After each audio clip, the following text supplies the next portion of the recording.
Credit card না debit card, কোন কার্ডটা আপনার জন্য বেশি উপযোগী? আমাদের আশেপাশে এমন অনেকেই আছেন যারা ক্রেডিট কার্ড এবং ডেবিট কার্ড এই দুইটার সঠিক ব্যবহার না জানার কারণে অনেক বড় ভুল করে ফেলে। অনেক বড় ভুল কেন বলছি? ধরেন দুইটা কার্ডের আলাদা আলাদা ব্যবহার আছে, কিন্তু আপনি যদি এই ব্যবহারগুলো না জেনে আবেগের বশে অথবা অন্য কারো অনুরোধে এই কার্ডগুলো নিয়ে ফেলেন, তাহলে দেখবেন একটা সময় পর এই কার্ডটা আপনার কাছে বোঝা হয়ে দাঁড়াবে। তখন আপনি পারবেন না এই কার্ডটা বন্ধ করে দিতে, আবার না পারবেন এই কার্ডটা ব্যবহার করতে। অন্যদিকে আপনাকে বাৎসরিক চার্জগুলো ঠিকই গুনতে হবে। আবার অনেক সময় দেখা যায় আপনি ভুল করে যদি একটা কার্ড নিয়ে ফেলেন, তাহলে সেই কার্ড থেকে আপনার এত বেশি খরচ হয়ে যাবে, দেখা যাবে আপনার পুরো মাস চালানো কঠিন হয়ে যাবে। তো আসুন বন্ধুরা, আজকে ক্রেডিট কার্ড এবং ডেবিট কার্ড এই দুইটা কার্ডের নির্দিষ্ট ব্যবহারগুলো সম্পর্কে জানবো, এবং এই ভিডিওটা দেখার পরে আশা করি আপনারা সিদ্ধান্ত নিতে পারবেন আপনার জন্য কোন কার্ডটা বেশি ভালো হবে। তো আসুন প্রথমে আমরা ডেবিট কার্ডের ব্যবহার এবং ডেবিট কার্ড কি এইটা নিয়ে কথা বলি। ডেবিট কার্ড কি? ডেবিট কার্ড হলো এমন একটা কার্ড যেখানে ধরুন আপনার অ্যাকাউন্টে টাকা আছে, আপনার জমানো টাকা আছে, সেই টাকাটা আপনি ব্যাংকে না গিয়ে এটিএম বুথের মাধ্যমে সেই টাকাটা তুলবেন, অথবা আপনার অ্যাকাউন্টে যে জমানো টাকা আছে সেই টাকাটা আপনি কোনো শপিং মলে গিয়ে পেমেন্ট করবেন ক্যাশ টাকা পরিবহনের ঝামেলা ছাড়াই। এই ক্ষেত্রে আপনার জন্য ডেবিট কার্ড। তার মানে আপনারা এতক্ষণে বুঝতে পেরেছেন যে আপনার অ্যাকাউন্টে যদি টাকা থাকে, তাহলে আপনি ব্যাংকে না গিয়েই যদি বিভিন্ন ধরনের লেনদেন করতে চান অথবা বুথ থেকে টাকা তুলতে চান, তাহলে আপনার জন্য প্রযোজ্য হবে ডেবিট কার্ড। তার মানে এই কার্ডটা ব্যবহার করার জন্য আপনার অ্যাকাউন্টে টাকা থাকতে হবে। এখন আসুন আমরা ক্রেডিট কার্ড সম্পর্কে বিস্তারিত জানি। ক্রেডিট কার্ড হলো এক ধরনের লোনের মতো, এটাকে লোনই বলা হয়। এই ক্রেডিট কার্ড আপনাকে ব্যাংক একটা লিমিট দিয়ে দিবে, অর্থাৎ আপনি সেই লিমিটের সমপরিমাণ অর্থ সেই কার্ডের মাধ্যমে খরচ করতে পারবেন। ধরুন আপনার পকেটে কোনো টাকা নেই, অথচ আপনি কোনো শপিং মলে গিয়েছেন, আপনার একটা শার্ট পছন্দ হয়ে গিয়েছে, অথবা আপনি মোবাইল কিনতে গিয়েছেন, সেখানে আপনার 10,000 টাকা শর্ট পড়েছে। আপনি কি করবেন? মোবাইলটা না কিনে চলে আসবেন? আপনার অ্যাকাউন্টে তো টাকা নেই। কিন্তু ক্রেডিট কার্ড আপনাকে এই ফ্যাসিলিটিটা দিবে। ক্রেডিট কার্ড আপনাকে সেই টাকাটা আপনার পকেটে না টাকা থাকা সত্ত্বেও পেমেন্ট করার সুবিধাটা দিয়ে দিবে। অর্থাৎ আপনার কাছে যদি টাকা নাও থাকে, তারপরেও ব্যাংক আপনাকে একটা লিমিট দিয়ে দিবে, একটা লোন দিয়ে দিবে। অন্যান্য লোনে আমরা কি দেখি? টাকাটা ডিরেক্ট আপনার অ্যাকাউন্টে দিয়ে দেওয়া হয়, কিন্তু ক্রেডিট কার্ড এমন এক ধরনের লোন, সেখানে আপনাকে লিমিট দিয়ে দেওয়া হবে। আপনি সেই লিমিটের মধ্যে যে কোনো প্রকার খরচ করতে পারবেন। এখন ক্রেডিট কার্ডে একটা ব্যাপার থাকে, সেটি হলো নগদ টাকা আপনি তুলতে পারবেন না, অথবা কোনো কোনো ব্যাংকে এই নগদ টাকা তোলার সুবিধা থাকলেও সেখানে আপনাকে বড় ধরনের চার্জ দিতে হবে। অন্যদিকে ডেবিট কার্ডে এই চার্জের কোনো ঝামেলা নেই। এখন ধরুন এই যে ক্রেডিট কার্ড, এখানে আর একটা ডিসঅ্যাডভান্টেজ কি হতে পারে? সবচেয়ে বড় সুবিধা সেটা তো আমরা বলে দিয়েছি, সেটি হলো আপনার অ্যাকাউন্টে যদি টাকা নাও থাকে, আপনার পকেটে যদি টাকা নাও থাকে, তারপরে আপনি প্রয়োজনীয় কেনাকাটাটা করতে পারবেন। এখন সবচেয়ে বড় অসুবিধা, আমরা ব্যক্তি জীবনে প্র্যাকটিক্যাল যে অসুবিধায় পড়ি, সেটি হলো ধরুন আমরা কোনো শপিং মলে গিয়েছি, আমাদের একটা টি শার্ট পছন্দ হয়েছে। এখন আমার পকেটে তো টাকা নেই, আমি ক্রেডিট কার্ড দিয়ে পেমেন্ট করব, সেখানে দেখা যায় আমার একাধিক টি শার্ট পছন্দ হয়ে গেলে সেই ক্রেডিট কার্ড দিয়ে পেমেন্ট করতে হয় বা করা হয়ে যায়। কেননা আপনার সেই টাকাটা তো নগদ দিতে হচ্ছে না, আপনি সেই টাকাটা পরে পেমেন্ট করলেও চলছে। এটি হলো ক্রেডিট কার্ড ব্যবহারের সবচেয়ে বড় ডিসঅ্যাডভান্টেজ। আর একটা ব্যাপার, ক্রেডিট কার্ডে ইন্টারেস্ট রেট কিন্তু অনেক বেশি।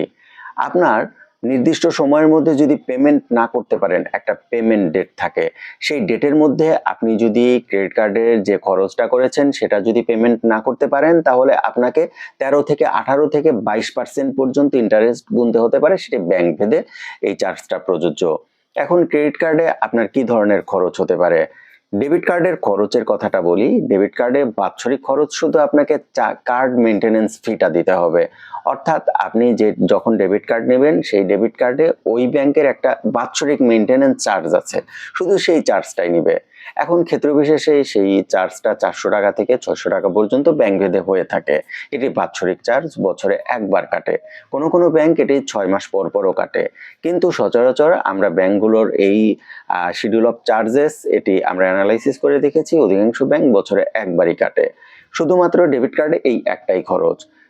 এখন ক্রেডিট কার্ডে একটা ঝামেলা আছে। এখন ক্রেডিট কার্ড আপনারা যদি নেন, তাহলে আপনাদের একটু কেয়ারফুল থাকতে হবে এই চার্জগুলোর ব্যাপারে। ডেবিট কার্ডে আপনাকে বাৎসরিক কার্ড মেইনটেনেন্স ফি এটা তো দিতেই হবে ক্রেডিট কার্ডে। এখন এছাড়া অনেক ব্যাংক সিকিউরিটি চার্জ, মানে আপনার যে ক্রেডিট কার্ডের তারা সিকিউরিটি নিশ্চিত করবে সেটার জন্য একটা চার্জ কাটে।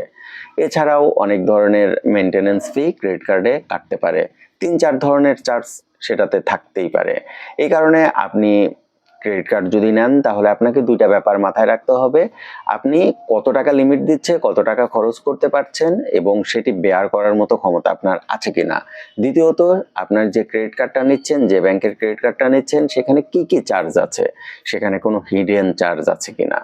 এখন এই যে কার্ড মেইনটেনেন্স ফি কিন্তু থাকেই, এরপরে আরও একটা চার্জ আছে, সেটি হলো সেই কার্ডের বা সেই অ্যাকাউন্টের মেইনটেনেন্স ফি। অনেকগুলো ব্যাংক অনেক ধরনের অফার দেয়। সেই অফারগুলো হলো তারা বলে দেয় যে বছরে আপনি যদি 17টা, 18টা, 20টা, 22টা ট্রানজ্যাকশন করেন তাহলে আপনাকে সেই বছরের মেইনটেনেন্স ফি বা কার্ড মেইনটেনেন্স ফি সেটা ওয়েভ করা হবে। এটি একটা সুবিধা। এখন অনেক সময় দেখা যায় যে এই অফারগুলো দেওয়া হয় আমরা যেন কার্ডটা বেশি বেশি ব্যবহার করি। এটি হলো আসল ব্যাপার। তো এটি হলো ক্রেডিট কার্ডের সবচেয়ে বড় ডিসঅ্যাডভান্টেজ। আর অ্যাডভান্টেজ তো বলেছি যে টাকা না থাকলেও আপনি কেনাকাটা করতে পারবেন, প্রয়োজনীয় কেনাকাটা করতে পারবেন। এখন ক্রেডিট কার্ডের আর একটা বড় সুবিধা আছে, অনেক সময় দেখা যায় আমাদের জরুরি দরকারে হসপিটালে বা বিভিন্ন জায়গায় আমাদের পেমেন্ট করার দরকার হতে হয়, সেই ক্ষেত্রে আমাদের পকেটে তো টাকা থাকেই না, আমরা যদি স্বল্প আয়ের মানুষ হই। সেই ক্ষেত্রে কার্ড আপনাকে অনেক বড় সাপোর্ট দিবে। আর একটা বড় অসুবিধা হলো আমাদের যদি একবার ক্রেডিট কার্ডে ডিপেন্ডেন্ট হয়ে পড়েন তাহলে আপনি কখনোই ক্রেডিট কার্ড থেকে বের হতে পারবেন না।